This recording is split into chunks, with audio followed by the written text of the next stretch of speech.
In Council, July 17, 1776, ordered that the Declaration of Independence be printed and a copy sent to the ministers of each parish of every denomination within this state, and that they severally be required to read the same to their respective congregations as soon as divine service is ended in the afternoon on the first Lord's Day after they shall have received it.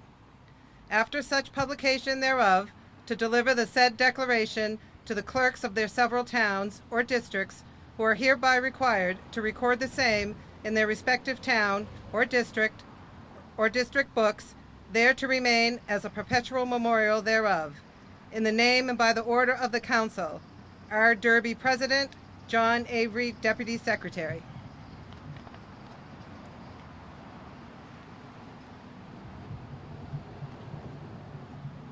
In Congress, July 4th, 1776, the unanimous declaration of the 13 United States of America. When in the course of human events, it becomes necessary for one people to dissolve the political bands which have connected them with another, and to assume among the powers of the earth the separate and equal station to which the laws of nature and of nature's God entitle them. A decent respect to the opinions of mankind requires that they should declare the causes which impel them to the separation.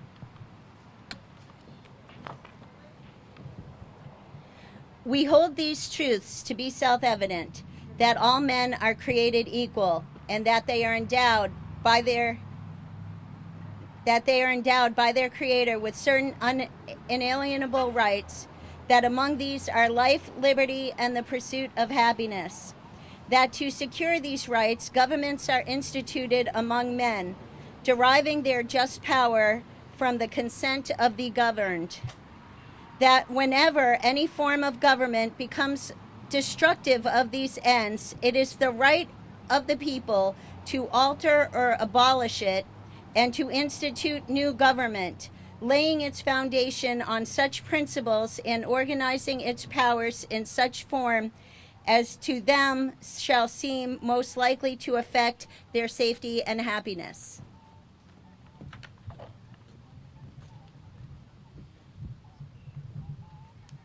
Prudence, indeed, will dictate that governments long established should not be changed for light or transient causes, and accordingly, all experience hath shown that mankind are more disposed to suffer while evils are sufferable than to right themselves by abolishing the forms to which they are accustomed. But when a long train of abuses and usurpations, pursuing invariably the same object, evinces a design to reduce them under absolute despotism, it is their right, it is their duty to throw off such government and to provide new guards for their future security. Such has been the patient sufferance of these colonies, and such is now the necessity which constrains them to alter their former systems of government.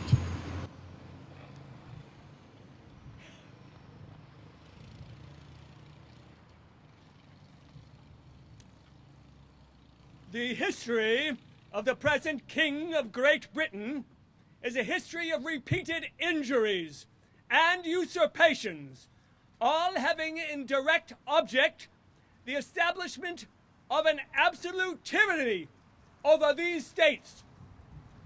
To prove this, let facts be submitted to a candid world. He has refused his assent to laws, the most wholesome and necessary for the public good.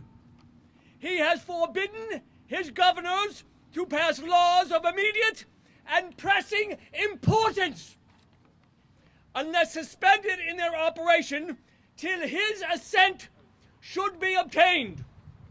And when so suspended, he has utterly neglected to attend to them.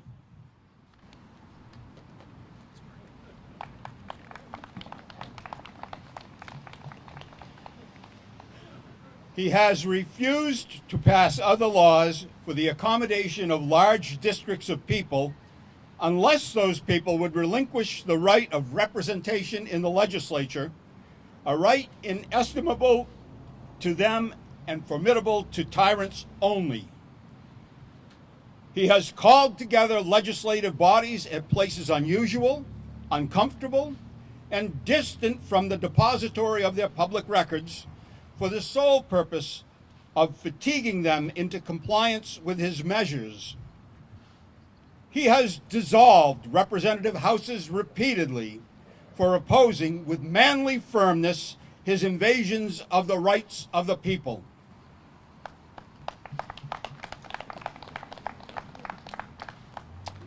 He has refused for a long time, after such dissolutions, to cause others to be elected, whereby the legislative powers incapable of annihilation have returned to the people at large for their exercise, the state remaining in the meantime exposed to all the dangers of invasion from without and convulsions within. He has endeavored to prevent the population of these states for the purpose of obstructing the laws for naturalization of foreigners, refusing to pass others to encourage their migrations hither, and raising the conditions of a new appropriations of lands. He has obstructed the administration of justice by refusing his assent to laws for establishing judiciary powers. He has made judges dependent on his will alone for the tenure of their offices and the amount and payment of their salaries.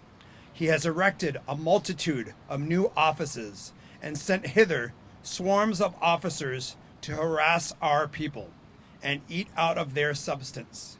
He has kept among us in times of peace standing armies without the consent of our legislatures. He has affected to render the military independent and superior to the civil power.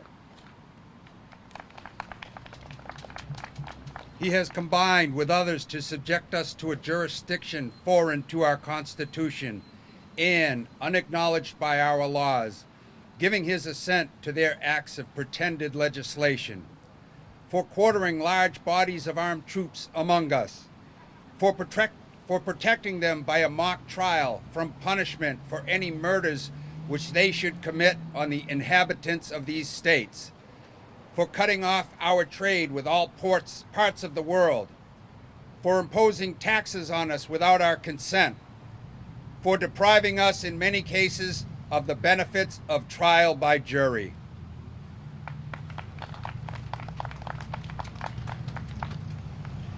For transporting us beyond seas to be tried for pretend offenses, for abolishing the free system of English laws in a neighboring province, establishing therein an arbitrary government, and enlarging its boundaries so as to render it once an example and fit instrument for introducing the same absolute rule into these colonies, for taking away our charters, abolishing our most valuable laws, and altering fundamentally the forms of our governments, for suspending our own legislatures and declaring themselves invested with power to legislate for us in all cases whatsoever. He has abdicated government here by declaring us out of his protection and waging war against us.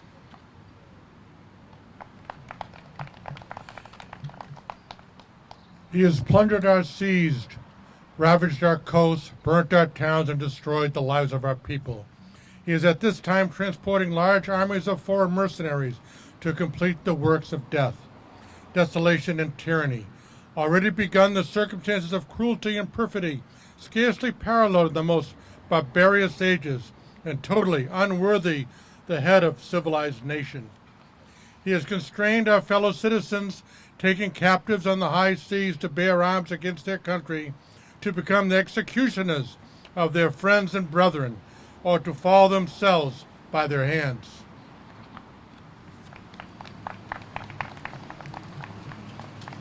He has excited domestic insurrections amongst us, and has endeavored to bring the inhabitants of our frontiers, the merciless Indian savages, whose known role of warfare is an undistinguished destruction of all ages, sexes, and conditions. In every stage of these oppressions, we have petitioned for redress in the most humble terms. Our repeated petitions have been answered only by repeated injury. A prince whose character is thus marked by every act which may define a tyrant is unfit to be the ruler of a free people.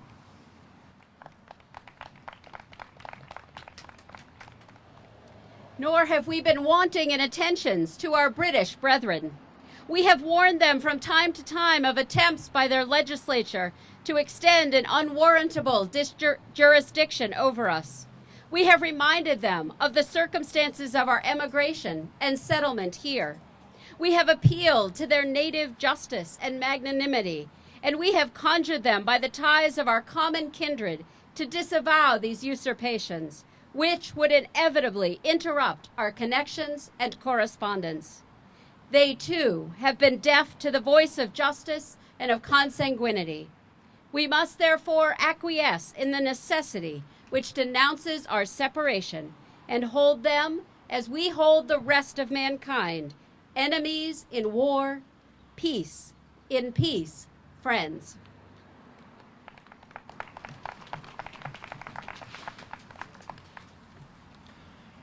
We, therefore, the representatives of the United States of America in General Congress assembled, appealing to the Supreme Judge of the world for the rectitude of our intentions, do, and in the name and by the authority of the good people of these colonies, solemnly publish and declare that these united colonies are, and of right ought to be, free and independent states, that they are absolved from all allegiance to the British Crown, and that all political connection between them and the state of Great Britain is and ought to be totally dissolved.